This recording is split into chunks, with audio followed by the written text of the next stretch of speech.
was brought to us about 2.5 weeks ago. She had gone into the emergency hospital, and apparently she had a late pregnancy where the puppies were not viable. She was not able to give birth to the puppies, and they had started to deteriorate and to the point of disintegration. Isabella was surrendered to us. Dr. Egar immediately took her in. She came in late at night. We did open abdominal surgery and found that the uterus had not only become infected, it had ruptured, and she was septic. We did an ovariohysterectomy, so we removed the uterus, so she is now spayed. We did abdominal lavage. We ran over 9 liters through her. We set an IV, put in all kinds of intravenous drugs to help combat the infection.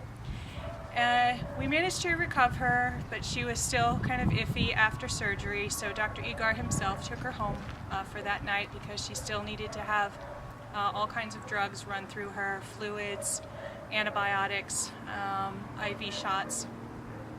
Brought her back in the next day. She still was not in great shape.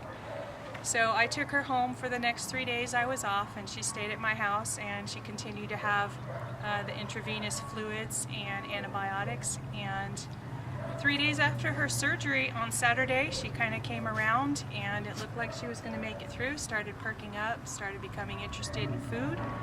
And by the time I brought her back on a Monday, she's pretty much what you see now. It was a complete miraculous turnaround in a relatively short amount of time for an animal that pretty much no one thought was recoverable. So we're very happy she's here. She has a fantastic personality, and it's been a real joy to have her, and we're very happy she was recovered and is actually doing so well.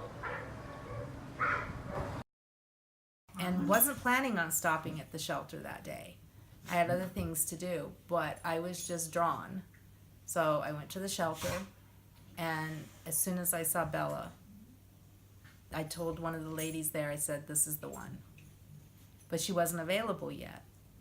So I went out to the front and I asked about her, and they weren't sure when she would be available. So I said, could I put my name on a list to be called when she's available?